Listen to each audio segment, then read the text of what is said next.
when you answer law questions, take it on its face value. When I say take it on its face value, do not add facts, do not add what you thought or what you think. For example, I'll give you Mario killed his brother. That's Mario killed his brother. Mao na ang situation. So what's the possible crime? So don't think na basigi kill ni Mario through firearm, basigi patay ni Mario through by a band or whatever aggravating circumstance. So don't add facts. So if that's the case, Mario killed his brother, that's homicide. Why? Because in its face value, there's no aggravating circumstance. But when I say Mario killed his brother through poison, that's murder because of the aggravating circumstance.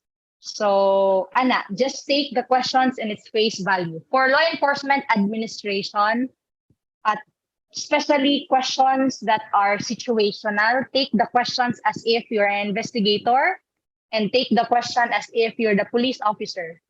Someone asked me, ma'am, what if I don't really know the answer? What will I do? What's the best choice? I have not read this. I have not encountered this. What will I answer? How will I answer? So my suggestion, my tip is that the process of elimination, you know that already. But in the process of elimination, make sure if you really don't know the answer and it's situational, first thing is if the situation in the choices are ethical. Since you're a police officer, you need to follow ethics. Is it ethical? Is it within the bounds of the law? So basic sa PNP, for example, it's more of firearm. Question then when can the police officers are allowed to draw firearms? Kanus aman sila allowed to fire firearms? Is warning shots legal or is warning shots prohibited na karon? So that's the things that you need to think, no? So just remember, process of elimination, make sure that the choice that you choose is within the ethics and within the legal bounds of the law that the police officer or anyone can do. So, Ana, also somebody asked me, ma'am, mutuo ba ka og kanang instinct? Sometimes yes, like for example, I really have not read anything and feeling na ko A ang answer ani, but make sure that the choice na you think that's your instinct is, make sure that's again within the bounds of the law and it's ethical. If it's objective naman, di man na nimo ma-apply ang ethical, di mo ma-apply ang within the bounds of the law. So if it's objective, still process of elimination. If we let's just hope that you know the rest of the choices, because if you know the rest of the choices, like you can apply the process of elimination, no? But if you don't know the rest of the choices, medyo mo na lisod. But I hope and let's pray that you know the rest of the choices so you can apply the process of elimination. Another one is you need to check, guys, what subject and what word is used. Remember, I've been repeating this all the time. Remember, if in administrative case, we have what we call recidivist. Also in criminal case, we have the word recidivist. So please don't confuse the two. We also have the word offense in your criminal sociology.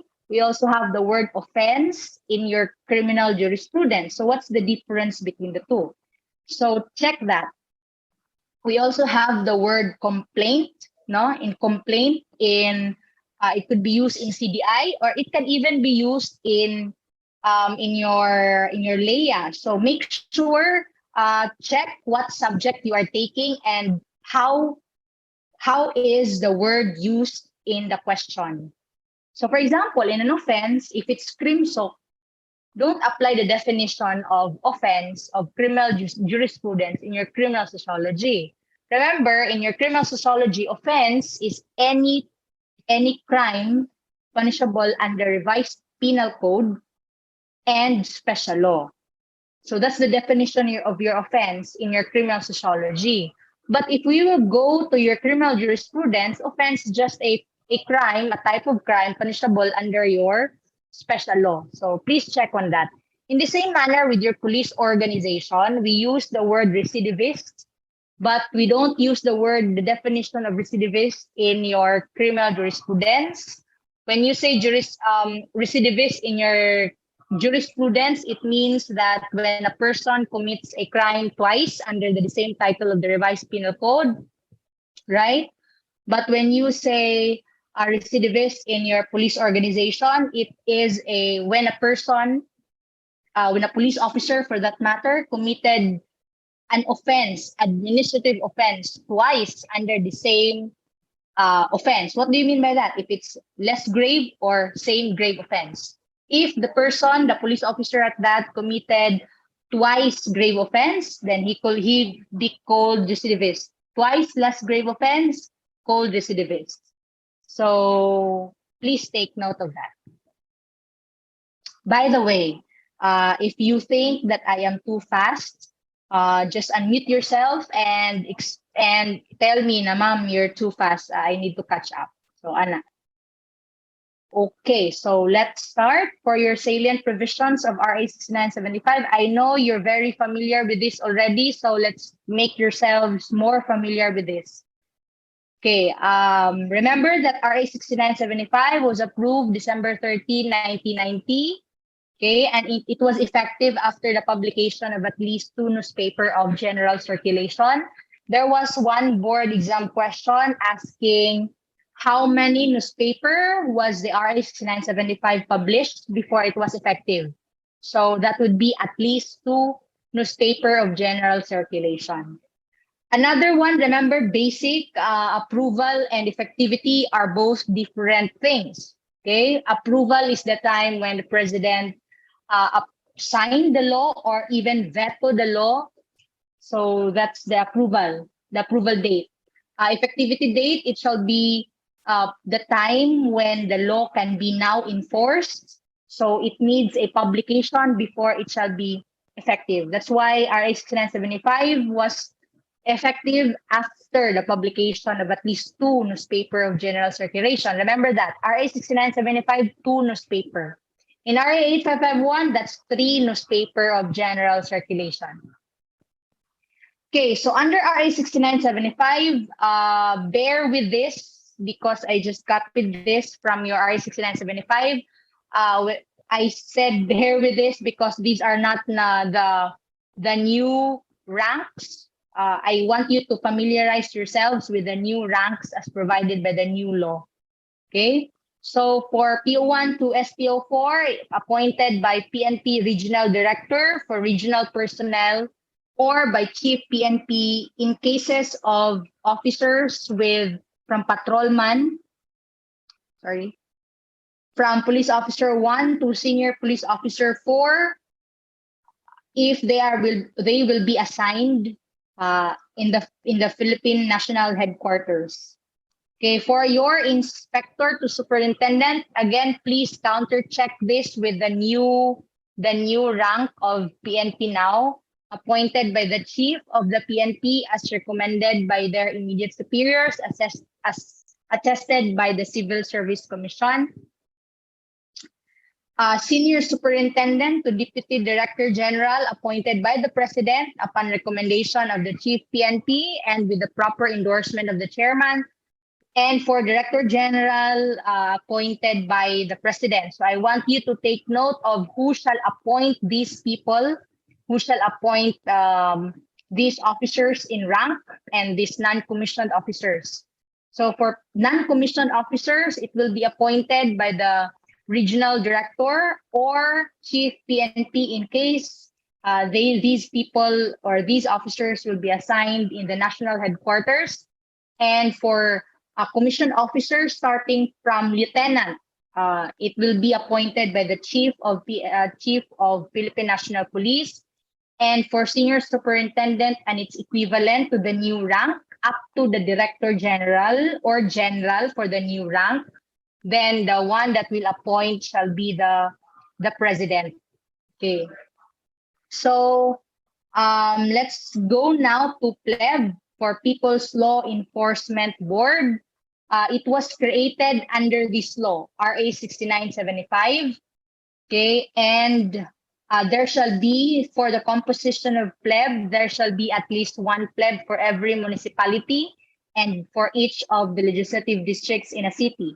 What's the ratio of PLEB to PNP personnel? So that should be one PLEB for every 500 city or municipal police personnel. So if there will be 2,000, for example, 2,000 municipal or city police personnel, so there should be, as mandated by law, 4 plebs. Okay, so composition and term of office, a pleb shall be composed of, remember this, any member of the Sangguniang Panglungsod, one member from any barangay captain of the city or municipality concerned, and the 3 members who shall be chosen by the Peace and Order Council, headed by your mayor. That's why the mayor cannot be a member of the pleb, because he was the one who's appointing. And one of whom must be a member of the bar. So one of the 5 members of the pleb should be a lawyer, or in the absence of a lawyer, at least a college graduate or a principal of the central elementary school in the locality. Please take note of these qualifications of the one member among the 3 members chosen by the Peace and Order Council. I remember this was asked in the board exam. In the question, it enumerates what are the options or what are the possible requirements for that one among the 3 that will chosen by the Peace and Order Council to be a member of the pleb. So as a whole, there will be 5 members of the pleb.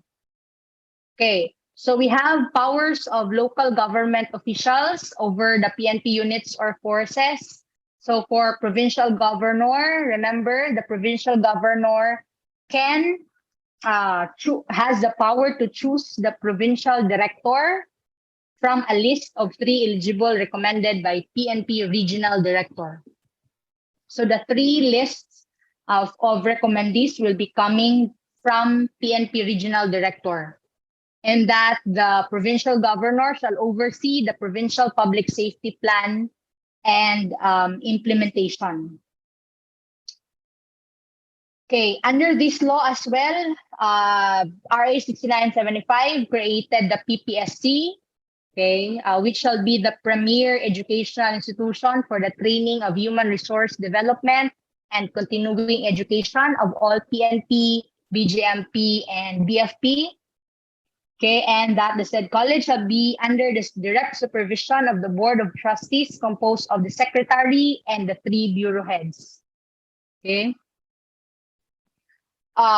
For section 26, we have powers and functions and terms of office of the PNP chief. Remember what are the powers of your Philippine National Police. Okay, first, it can direct and control tactical as well as strategic movements.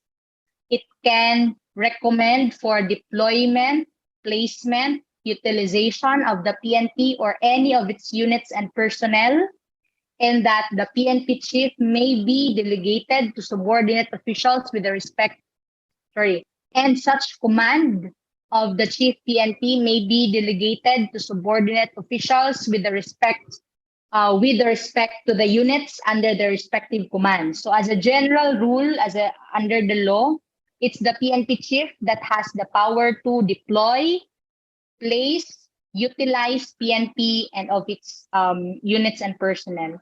That's why if you were under me, excuse me, ako lang paano time. I've been mentioning this, that sometimes the chief PNP, especially if there will be major events, the chief PNP may request police officers coming from other regions to be deployed in the Philippine National Headquarters, no, because this is the power of the Philippine National Chief of Philippine National Police. Next, the chief PNP shall also have the power to issue detailed implementing policies, instructions regarding personnel, funds, properties, records, and correspondence. So in short, if you look at it, the PNP has the financial power, not absolute financial power, but it can recommend to a possible budget for the Philippine National Police, and that the chief PNP shall be appointed by the president from what rank? Senior officers down to the rank of chief superintendent, subject to the confirmation by the Commission on Appointments, provided that no chief PNP shall serve a term of 4 years, but it can be extended only up to 1 year in case of national emergency as proclaimed by the Congress. So that's why if you have, was it in the time of PNP De La Rosa? Was it the time? Or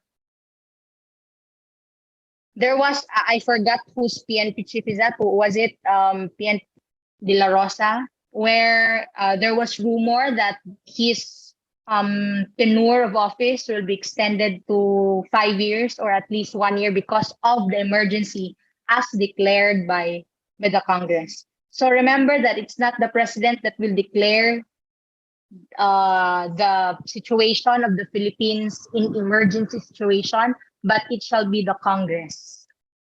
Okay. So now let's have the salient provisions of RA 8551. So remember, it was approved February 25, 1998, and it was effective after the publication of at least 3 newspapers of general circulation. So remember, in RA 6975, 2 newspaper lang. So under RA 8551, so it shall be at least 3 newspaper of general circulation. Okay, so look at here also the short title, because I remember in my time, I'm not sure because we have different examiners already. There was a question of the complete title of a law. So don't forget, a Philippine National Police Reform and Reorganization Act of 1998. But I guess there will be no more questions like that, hoping there will be no questions like that, because they're saying that the questions will be more of comprehension and critical thinking. Okay. So for this question, who is responsible on suppression of insurgency and threat to the national security and economy? So if there will be questions like this, let's go back to the law. Maybe you will answer, ma'am, if it's suppression of insurgency and threat, so possible mga sundalo na, AFP. You're correct. Yes, it's AFP, but as the law provides, it should be the DND. It's the Department of the National Defense, where the AFP is under. So if there will be an option in the choices, Department of National Defense, choose DND. Do not choose AFP. Okay. So remember that in times of national emergency, the PNP, BFP, and BGMP shall assist the armed forces in the meeting of national emergency. I know you already know this. Remember, if it's PNP, we are more of internal security, while your AFP is more of external security.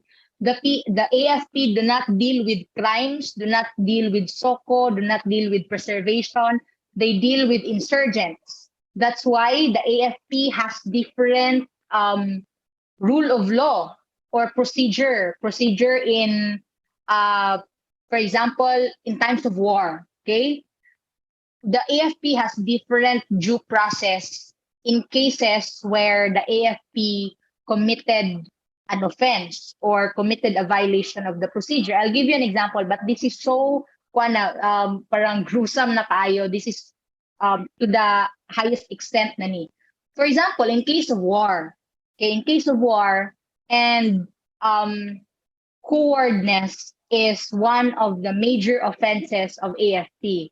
So for example, in case of war, gibiyaan ni mo yung mga troops, kay nahadlo ka, nibalik ka, and then what will happen? What's the due process in AFP in cases like that? It's not the same with you will be heard, It's not the same with na you will be brought to trial, just like your PNP, or there will be a disciplinary machinery, there will be citizens' complaints, there will be internal complaints. No. In AFP, that's different. Their due process is you will be called, tawagon ka, and then you will be asked, why nilakaw ka or why wala nimo gitabangan nimong troops and etc. And then if it shall be proven by that lang, that's your right to be heard na portion. The moment gipangutana ka, that's the due process already of AFP. But again, it's to the most extent nani in times of war. So then if it will be proven that the reason nga nung ni-back out ka is nahadlo ka, coward, you're a coward, then you will be given the highest form of penalty in times of war, and that's death in times of war. So, ingonana. So I want you to remember at least that that's the difference of your PNP and that of your AFP. Okay. So we have here the creation and composition of your NAPOLCOM. But so this is the composition of the NAPOLCOM in your RA 6975. But remember that this was already amended. Sorry, this is already RA 8551. Yes. The creation and composition of your NAPOLCOM was first given under RA 6975, and it was amended by your RA 8551. So the composition of your NAPOLCOM is now here. 4 regular members, 1 ex officio member, and 1 ex officio chairman. So there will be 6 overall members of your NAPOLCOM. So why is it ex officio? It's ex officio because it's by reason of your office. No, by reason of your office. For example, ex officio member, your PNP chief is the ex officio member. So it's by reason of his office that he became a member of the NAPOLCOM, as well as your ex officio chairman. And the tenure of office of your regular members shall be 6 years. Regular members, if you will be asked in the board exam, how many regular members are there in the NAPOLCOM? There are only 4 regular members. These 2 are not regular, they're ex officio. So these 4 regular members have 6 years tenure of office, security of tenure yan. So meaning they cannot just, the president cannot just omit or withdraw their appointment. There should be a just and authorized cause why they should be withdrawn from their position as a regular member. Unlike these 2 ex officio members and chairman, since, for example, DOJ secretary, it's the reason of his appointment is by the confidence of the president. So in case the president loses confidence over the DOJ secretary, then that's the time that the president can remove that person as the secretary and replace. In the same manner with your DILG secretary, okay, where the ex officio chairman. Okay, so temporary incapacity of chairperson. Okay, so in case of temporary or permanent incapacity of the chairperson, if temporary, it shall be the vice chairperson, which shall be chosen among the 4 regular members who will serve as a temporary chairman as until the temporary chairperson will come back to office. But if it's permanent incapacity, then the acting chairperson shall act such until a new chairperson shall be appointed, okay, by the president and qualified. So what do you mean by new chairperson? Remember that the chairperson of the NAPOLCOM is ex officio. Okay, that's why the president can just remove him if he loses confidence over that secretary. Okay, how about this? Mario, one of the regular members of the commission, was removed from office for just cause. He served as member for 2 years only. what will happen to the remaining tenure of Mario? So what will happen? Remember that under the rule, the 6 years is without extension and reappointment. So if you've already served the whole 6 years, then tama na, sobra na. You cannot be reappointed again for regular member, or you cannot, there will be no extension of your 6 years office. However, this is an exception to the rule. In case the regular member was ousted from office because of just cause, and there shall be remaining years to be served, and then the there will be a temporary person that will serve your remaining years. So for example, 2 years, napakay 4 years, then that appointed person as replacement of Mario will serve the 4 years. And the replacement is not barred from having a reappointment. So in that case, if he already served the remaining service of Mario, which is 4 years, and then ma-reappoint pa siya, then that's the exception to the rule where the person can serve for more than 6 years. Okay. So waivers for initial appointment to the Philippine National Police. Okay, remember that we have selection criteria under the waiver program. The applicants who possess the least disqualification shall take precedence over those who possess more disqualification.